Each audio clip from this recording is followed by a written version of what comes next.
Welcome to the Legal Leaders Podcast with Ali Rock.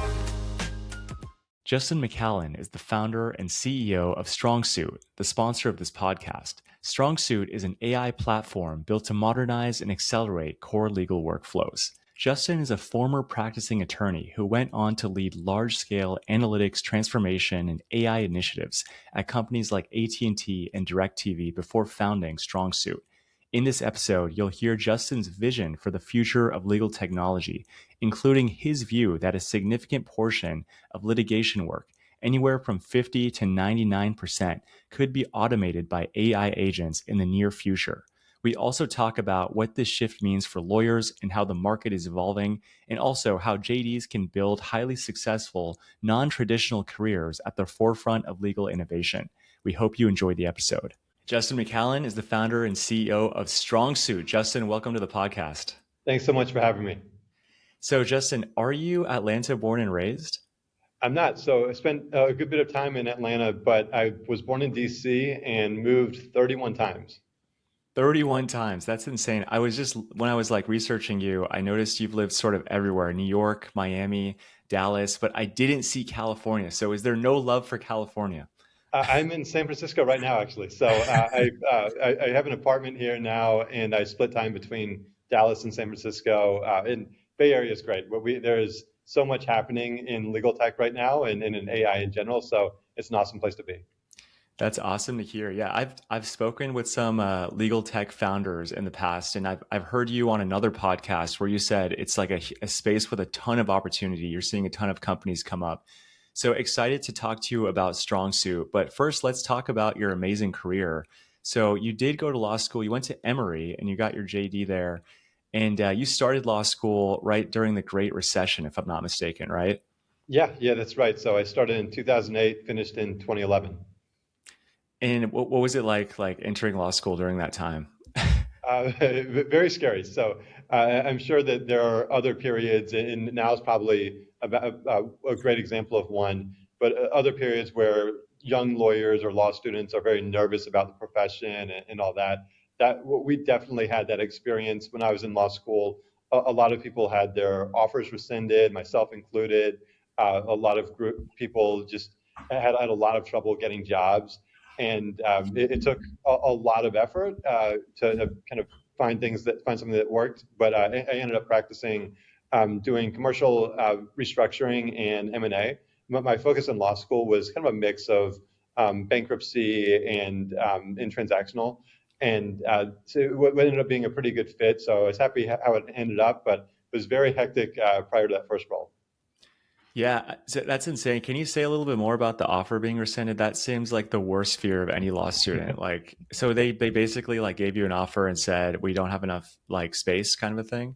Yeah, right. Very, very last minute. It was one of those where they expected the financials to turn around, but we were in such a bad recession at the time that they ended up needing to say, hey, we're going to have to cut the summer class and cut the associate class and rescind some offers. So that was no fun, but it ended up working out, and it ended up working out for most of my colleagues or my classmates as well. Yeah, it's brutal. I mean, and we're talking about at this point, 10, 15, almost 15 years ago. And now it seems like we're in another age where students are worried about, you mentioned this before the podcast, things like AI and a changing industry. And you're working on a legal tech tool. So I'm curious, what are you seeing kind of on the horizon in terms of, I guess, the lawyers you're speaking with entering the workforce?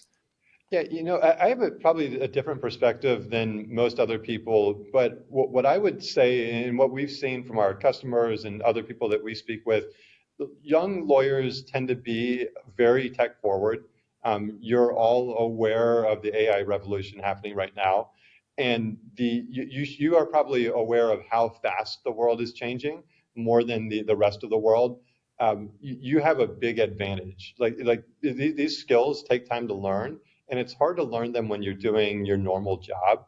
Coming in with those skills really can help separate you. And it's really going to come fast for this industry where every year the amount of change is unbelievable. If you look at where my company was last year versus now, it's night and day. It's going to be even more extreme over the next year. We're going to see that from other companies as well. What's possible with these tools is really going to change the way law is practiced. And when I was a junior attorney, I had so many problems and issues and concerns that are now basically alleviated with these tools. If you learn to use them really well, you will be a huge asset to your firm. You should be ready when you go summer somewhere, that you lead the firm in like knowing how to use these tools really effectively, and your output is going to be better. I think that gives you a really good advantage where the partners are going to say, I have to have this person. And so you have the ability to set yourself up for success. And I think it's going to be, so that there's different models, right? Some people think it's going to be that the partners are going to use AI to do the work of associates, which tends to be easier work. I think that's probably not right. And I speak with a lot of the partners and I see them use these tools. They're really slow with this stuff. They're doing like foot in the door kind of stuff that's really basic versus what's possible. And when we work with the junior attorneys that are hungry, that are ready to get all in on this stuff, they really can be transformative. I think that you're just not going to replace somebody like that with a partner that doesn't know how to use this stuff.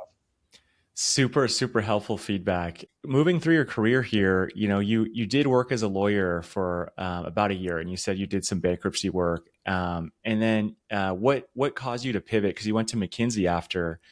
Yeah, we had moved from having a lot of very interesting Chapter 11 bankruptcies to almost all Chapter 7s because the industry or just various parts of the economy weren't able to sustain companies even through a Chapter 11 restructuring.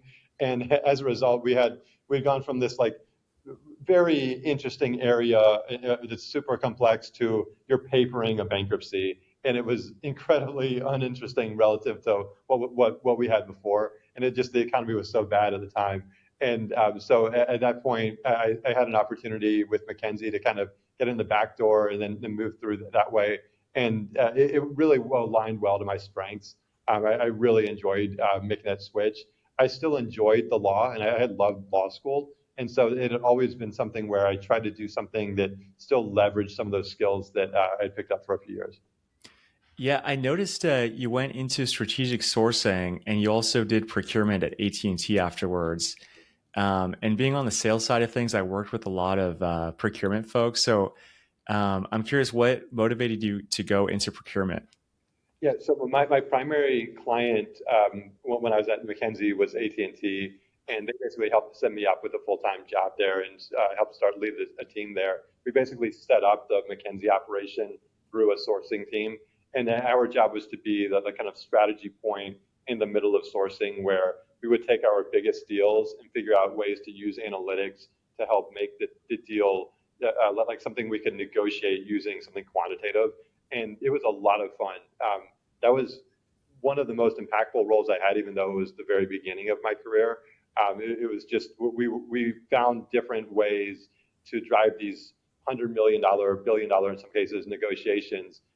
That was so interesting and fun to work on. And then the team we brought on was just super talented. So that's one of my best memories career wise.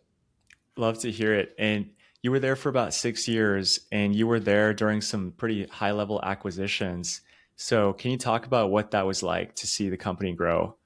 Yeah, I had a chance to work on the Time Warner deal, and I was basically with AT&T for 10 years. I ended up going to a couple subsidiaries. So I was at Xandr, which was basically the birth of the company that was the synergy company from the Time Warner deal. And then I went over to DIRECTV, which was another group we had acquired and then divested later.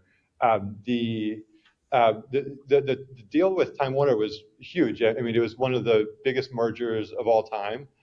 There was so much going on there where the government was trying to block the deal. Some of it was really funny stuff. It was like Trump, I think, didn't like CNN, and so he didn't want AT&T to acquire them, sort of, which didn't really make logical sense, but was something we had to deal with, and well, we had to work through all these different issues just to prove it was not anti-competitive. We ended up winning the case, but it was pretty involved in that, and our deal team was really excited, and only for the deal to only work decently well, and then very much having a strategic pivot afterward. But it was really insightful to be part of the whole experience.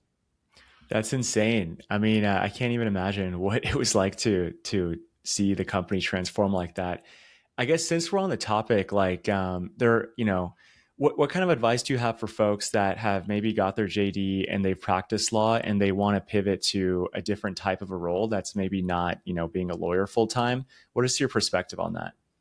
Yeah, for me, it worked out really well. I learned that I enjoy law. There's a lot of great benefits of being a lawyer. We have a family that is very happy as lawyers. But for me, it wasn't the best fit professionally. And I really enjoyed consulting and I enjoy working with numbers. And so kind of moving to something else for a bit and finding that like adjacent point was really helpful. Generally what works is you find a role where you leverage what you learned as a lawyer and then you take on a little bit of a pivot of a step, but not something that's entirely different. If you do something entirely different, you go basically to the square one and you're thinking about like re-education or something. I wouldn't go there. I would try to find ways to take that small step into something pretty close to what you were doing and then bring in the skills you have as a lawyer and kind of show that those are valuable in ways that maybe give you a unique perspective on a team. That makes sense. And have you met a lot of lawyers who are founders now? A lot of the legal tech industry has lawyer founders, so have definitely met quite a few. And I mean that's an obvious one. Anyone can be an entrepreneur, so you're always welcome to do that. It's a tough journey, but really exciting too. And generally, you want to get a good insight into how a business works end to end. For me, I was really lucky that I jumped all over a couple of businesses, had the experience of doing almost everything, and then jumping into the CEO role was not surprising for me really at all. That I had done every individual piece, and I felt really comfortable doing that. Amazing. Yeah, it's cool to see your career go from like sort of operator to founder. And so you did 10 years at AT&T, including some of the subsidiaries, and then you went to DirecTV as an area vice president, advanced analytics. And I noticed that you have some discussion about Gen AI and launching the first Gen AI product at DirecTV. So this is 2021 when you first joined. So was AI was that on your mind at this point in time? I feel like that was pretty early. Yeah, so we had kind of the legacy AI at the time, so machine learning, detailed data science and analytics. I had just been coming off of running a transformation group, so I'd run transformation for our legal department at AT&T with our deputy GC. We ended up saving $100 million year over year. Jumped over to DirecTV next. I was running an engineering and analytics group, and what we saw there was this new AI stuff was really powerful and it really shocked us. Like we had quite a few PhDs on the team that were just like, I didn't know this was possible. This is like my specialty area. And this was what we imagined was going to be possible in 2060. The fact that it was as ready in like 2022 was just mind blowing to us. I've always been very interested in AI, just a passion subject. And I always enjoyed the analytics part of it. To see that what was possible now with the language side was just really shocking. And being a lawyer, the first thing that lit up for me, especially off of that transformation work, was okay, this is going to be absolutely groundbreaking for our industry, where you have this industry that's built on a colossal amount of text-based data, and you have this great corpus of training data that is actually able to be useful. And so this industry that kind of skipped the whole analytics revolution that finance and marketing had, now it's front and center, and you have an opportunity to really make a big change. Love to hear it. And so you would say like you saw the opportunity during this time, and so were you thinking about launching your startup at this point, or like were you? Yeah. I was, and I had when we were when I was at DirecTV, our team had launched the first Gen AI product at the company. I was thinking about legal AI the whole time, and just after we got our hands wet with it, it was just okay. This is absolutely deployable, buildable. I can see clear ways to make value, and I had a jump that it was just too good of an opportunity. And can you talk a little bit about like the golden handcuffs? Like you obviously had a really high level role and then you're taking all this risk to found a company. Like what was going through your head? Yeah, yeah, it's definitely a little bit scary. Sometimes it's great to do early in your career, and then sometimes if you have a couple months or more of savings, it does help. That middle area is where it's the hardest. And so I was late enough in my career where if everything blew up, I wasn't going to be on the street, and so that part definitely helps. You do run the risk of you go in, you completely fail, maybe the economy goes down a little bit as well. There's some correlation there, and then you're in trouble. So you do have to take that risk. But I will say, being a founder is as much fun and as meaningful from a work perspective as anything I've done. Amazing. And I mean, what were the first steps? Like you had this idea, you knew you were going to leverage AI to build something. Did you know, like, I mean, did you start raising money? Did you bootstrap it? What were you thinking initially, or how did it go? We bootstrapped initially, worked with some groups that were overseas to help build the product. I knew basically what we wanted to build for that early step, and got it to where we had one of the very first products on the market that was pretty useful and a pretty meaningful jump from ChatGPT. And that was enough to where we started getting some friends and family type interest. So mostly just I had done some real estate investing with some friends before they invested in me after we had some pretty good returns on the real estate side, and what was lucky enough to have that, and then use that to build more, bring on some new folks, and then got in with AI Fund and went through their program. And so Andrew Ng there helped us out a bunch and helped us move forward from there to the next round. Incredible. And when you first started, what was the problem you were looking to fundamentally solve? Yeah, for me, it was legal research. So when I was a junior attorney, and this is still our biggest focus, but when I was a junior attorney, I would spend hours trying to find the best case for every individual point we were making, right?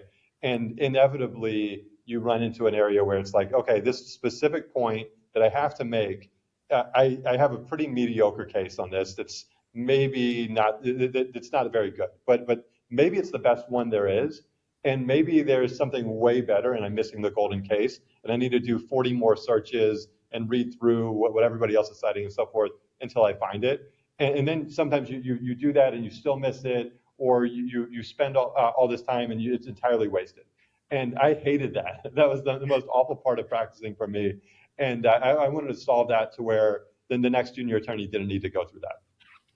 Amazing. And I mean, being in school right now, I'm just getting my hands on things like Westlaw and Lexis. And I mean, I've been using Lexis. They have a really strong feature for this. Like, how does StrongSuit compare to some of the other players that are out there?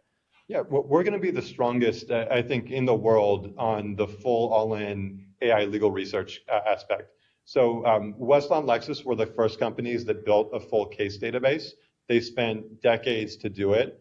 We were able to use AI to do that. We have a full 11 million case database. It covers every presidential case in the U.S. Every case has the summary, the key facts, the parties involved, the holdings, all that stuff. So basically the same stuff that Lexis and Westlaw became multi-billion dollar companies for doing. And it's amazing what these agents are capable of to do these summaries with the right amount of prompting and engineering and all that. So we have that. We also have very strong workflows where our workflows are very visual and get to where they go further in the work product. We have a lot of people that have tried us and Lexis and say that we're just light years ahead of their AI product. I think they've got some nice secondary features that have been around for a long time. On the AI side, this is where we're going to take a leadership role, though. What we believe is it really helps to keep the lawyer in the loop and go for something more possible than what people think is or more amazing than what people think is possible. And so we try to keep really visual workflows. We make them interactive. We take on the biggest types of work litigators do, so legal research being one of those areas. And then you go kind of end to end and build your case just like you would as an attorney. So it's not that you're asking ChatGPT, hey, how does this area of the law work? And you get a couple paragraphs about that. You're actually going to build a full litigation outline with our tool. And then you take that litigation outline, and then we can have agents build you a full brief, memo, complaint, motion, whatever. And in that having that corpus of knowledge, because we have that detailed outline, really helps a lot. And you're just going through the same steps you would as an attorney. So you're thinking about what are the causes of action you want to pursue, what are the areas of law involved, what are the legal authorities that align to that cause of action, what are the cases involved, are they good cases, is it good law? You're using our StrongSuit equivalent to Lexis's shepherdizing. Then you're building the brief from there. So that's basically how we have the lawyers work through the flow. Sounds really powerful. And I also noticed, like, in browsing some of your stuff, like, there's a lot of features that StrongSuit has in addition to just sort of the research component you talked about. Or I noticed that you do drafting, redlining. It'll aggregate all of the sort of material that lawyers or a firm has worked on. So it'll write in your style and learn to adapt. So it sounds like it really is sort of a full suite end to end of trying to help lawyers leverage AI to get work done faster.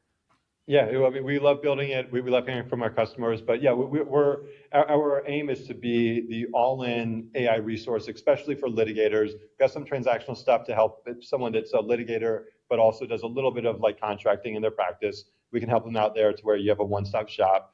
But yeah, we'll try to help you go through from the initial intake all the way to trial, help you with every step in between, whether it's big doc reviews, whether it's taking that really big list of documents and then figuring out what are the key ones and then building a statement of facts off those in a timeline, using that to do legal research, preparing for trial by kind of talking with a fake judge or justice. You can do kind of your appellate arguments or witness prep.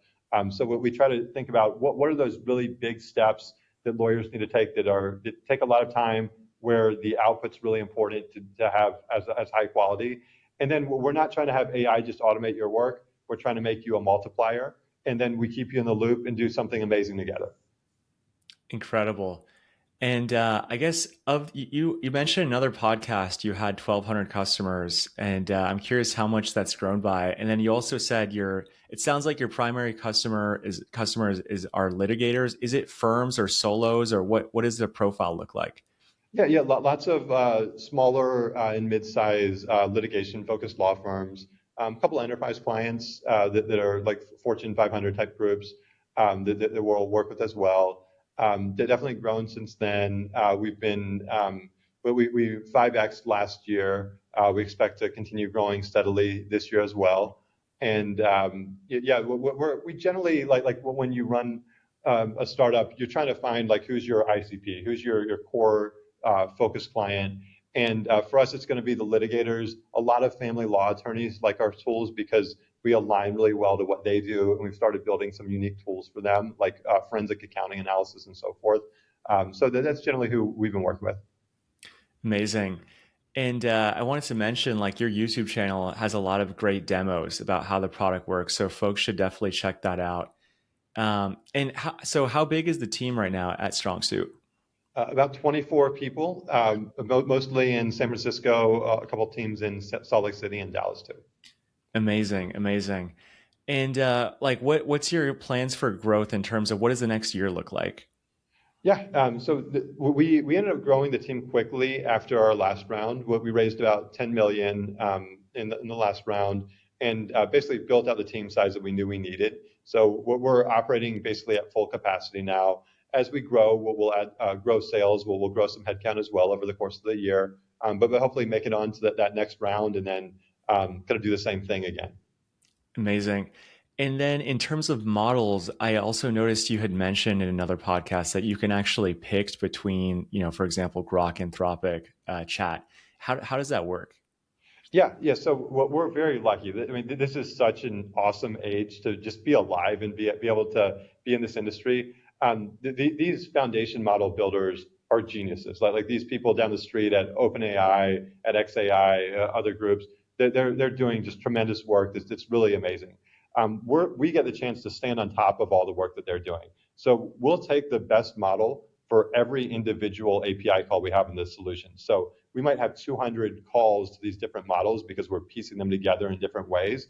And then for each one, we have a pretty good sense of, okay, we'll use OpenAI if we need a really good thinking model that has pretty good case knowledge. We'll use Claude 4.5 if we're doing something where we need a quick response but needs to have pretty strong capabilities overall. We might use Gemini Flash 3 if it's something that needs to be really quick and maybe run a bunch of sub agents.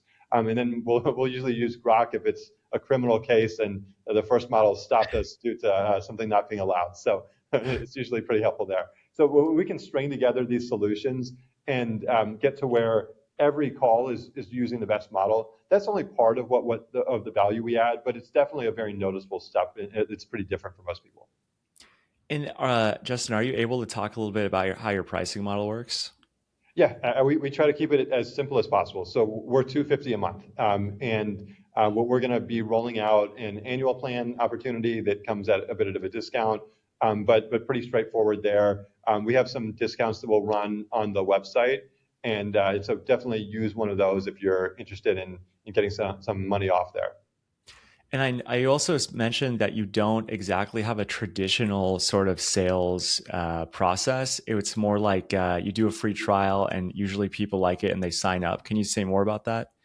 Well, we've changed it a little bit, but so now we're running kind of a dual cycle. So we're pretty unique in that we've done, and most of our growth has been based on a prosumer motion, and that's aligned pretty well to where our strengths are. So we're a very good engineering and product company. We've built a product that we really believe in, and we don't feel like we need a ton of effort to sell that product. If you start a trial and you get the basics of how it works, you're going to be really happy with the solution. We think you're going to stick around. The motion there is pretty similar to how groups do consumer motions. So we're focused on lawyers or law students.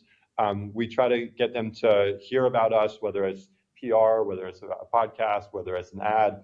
Hear about us, come to our website, figure out a little bit about what we do, and then start a trial. No risk, you can cancel anytime over the first, we give you 5 days of free trial, and then you sign up for a low risk month-to-month subscription, and then you have the option to really start upping your use. So we think that's a good model for how we've built, and for us it works well. That we know the prosumer motion, we know how to grow organically. We put our full case database online, so if you search for a case, we'll oftentimes come up with a full list of not just the case text, but all the other kind of background information about that case. That's free, and there's no obligation to pay for that.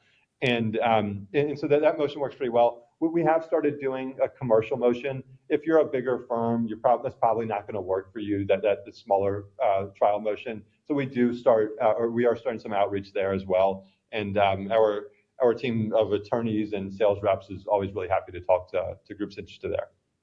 Amazing, amazing. Sounds like you guys iterate extremely quickly. And then I do want to ask, like you mentioned that drafting, time savings is probably the biggest area of ROI, but would you say that's probably the biggest area of ROI and impact of the product? Probably. The other area that really stands out is doc review. So, I mean, imagine the most awful job in the world for attorneys, and what a lot of people that do big law for the first couple of years end up doing is doc review, right? So you get this huge amount of paperwork. You have to go sort through it file by file or paper by paper and decide, is this relevant or not? That is the most mind-numbing job that you can have, and not why most of your listeners went to law school. And so we think most lawyers are very happy to outsource that part to AI. So what our tool will do is we'll take tens of thousands of documents, you throw it into the system, we'll process them, we'll look through them and find the relevant ones, and then we'll synthesize our findings for you. And then you can use that like kind of list of the actually relevant files to go build a timeline or something else. Awesome. And then curious from sort of another perspective, like let's say that you're a senior partner or you own a small practice or you're head of practice innovation or something like that. So you're basically a buyer of legal tech. They're probably getting inundated with so many tools these days. Like, what are some of the questions they should be asking as they're vetting all the legal tech tools on the market? Yeah, good question. Well, first, I would say, like, as far as how they should think about buying, I think you're crazy if you don't start adopting this stuff soon. Whether it's us or a competitor or someone else in the industry, this stuff is really powerful now. It's only going to get more powerful every year. you're going to get left behind pretty quickly if you don't start adopting. And so you should be making this a very key priority for you this quarter. Second, I would don't overthink it.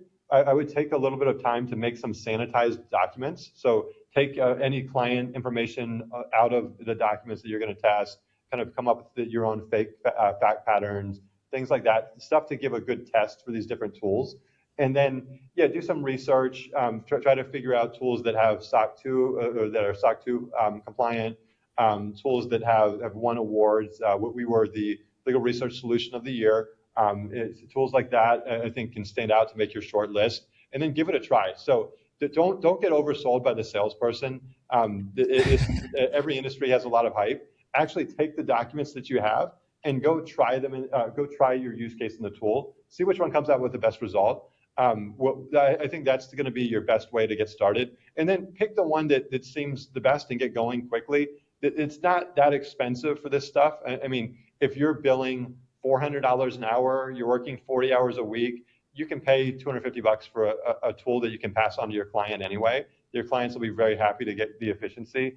Go ahead and pick something and start integrating into your platform or into your practice. I think that's a good recipe for success. What we've seen some attorneys do, especially the bigger groups, they overthink this stuff to death, and it just takes forever for them to make a decision. And then they'll usually have the oldest person in the room that's the most senior, that's never used this stuff, that barely knows how to do email. They'll be the one making the decision, and it's just not the right recipe. Just go try this stuff out and pick the one that works. That the risk aversion that's built into this field that probably doesn't help with making those buying decisions. That's right. And for us, I mean, we're working with a lot of small firms. This is their chance to become really competitive against the big ones because they're faster, they're nimbler, they're quicker, and they can pick this stuff up and permeate their organizations with it. We think this gives them a great opportunity. And yeah, for sure. And the price point sounds pretty favorable. I mean, compared to what you hear about things like Harvey and Legora, which are like huge investments. So yeah, do you have any thoughts on that? Yeah, I mean, Harvey and Legora have done a great job. Those teams have done an amazing job building a really strong sales organization. They've grown like crazy. So hats off to them for doing that. We're really happy where we stand competitively from a product perspective against them, and we can offer a lot better price point. We think that we've got to learn a little bit from Harvey about how they grew to such a huge ARR, but we think this industry is enormous. I mean, legal services in the U.S. alone is about $300 billion a year. Harvey's revenue is somewhere around 150 million ARR right now. And so when we look at like what's possible, I think by the end of 2026, we will have automated 50% to 99% of just about every task that a litigation lawyer does. Wow. And so when you think about the value that tools will be able to create in the years to come, I think it's going to be a very high percentage of that $300 billion. I think we're all just going to grow the industry. I think it's going to be one where your lawyers who have too big of a caseload to where they can't represent their clients well, they're going to have good representation for a lot of clients. You're going to have businesses that we're going to in-house and just build like a contract based on their own knowledge without a lawyer. You're going to see that they're going to ask lawyers for legal services. I think that it's just going to be a lot lower price point per offering that we can give for like per unit of work, and it's going to mean more work for the industry, and it's going to be better for society. And I think it's our job as attorneys and our job as legal tech providers to make sure that what we're doing is benefiting society. Because if we go the right direction, we can do that in spades. If we go the wrong direction, we can really hurt things. So we got to be careful about that. Love it. And just that stat you dropped, Justin, 50 to 99% will be taken care of by, what was the date you gave on that? I'm saying by the end of 2026, it's going to be possible to automate 50 to 99% of basically every litigation task. Incredible. You heard it here first. I mean, it's exciting, but it is kind of scary at the same time. We always hear that. So it's a very reasonable point of view, right? And it's like, okay, this stuff is like if you throw it in and you're like, oh, wow, this bot just did my job, I'm going to be replaced. I personally don't think it's anything like that. I think it's going to be that what we see is these tools are very good at certain things.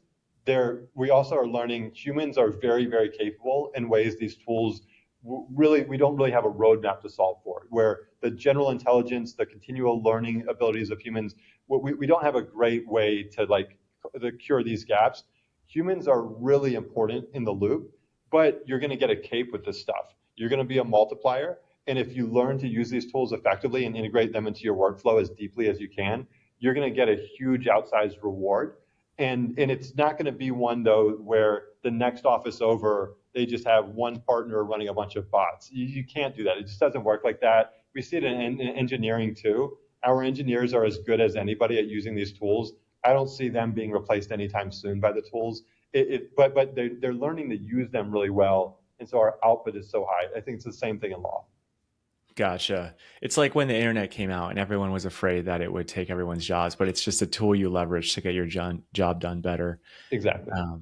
Justin, amazing. And then just kind of final question here. You're at the forefront of legal technology here. Other than sort of the things you're focused on, the research drafting, litigation suite, like what other tools are you seeing that are really going to blow people away in the next, few years?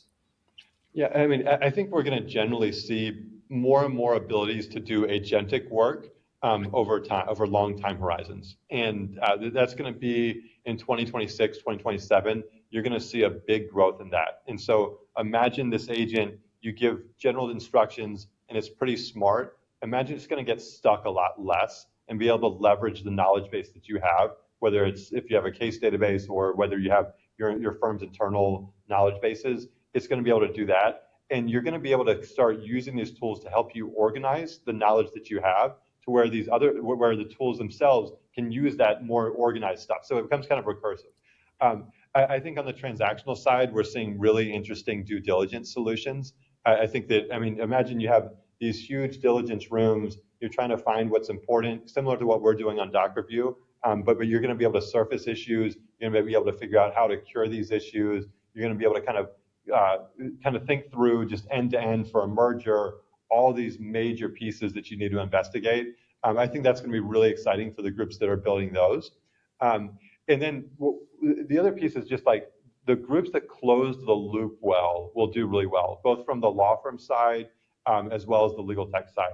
So we're looking at, for us on the litigation side, how do we kind of sit in that initial client intake or kind of quickly get through that information? So maybe it's the lawyer records a call using like Fathom or some kind of other tool like that. And then they throw it in seamlessly to our tool, like maybe even a bot does it for them. And maybe we can hopefully help with that. And then our tool runs from there. We've got all the information and all the context that we needed. Now we can start building in the next step and then suggest the next thing you would do with us and connect it all. I think that's going to be really powerful for us. I think you're going to see something very similar on the transactional side, where if you can go from the initial kind of intake calls all the way through to the final output and put it back in the client system, make it kind of holistic, I think that's where you'll see a lot of value. Wow, that is so crazy to think about. It's exciting. You're firing me up. I can't wait to see where the future of legal tech goes. It's going to be a fun next few years. Amazing. Cool, Justin. Well, where can people find you and your company? Yeah, I'm on LinkedIn, Justin McCallon, and our company is StrongSuit, strongsuit.com. And we'd be happy to hear from you. Awesome. Thanks so much. Thanks a lot for hosting me.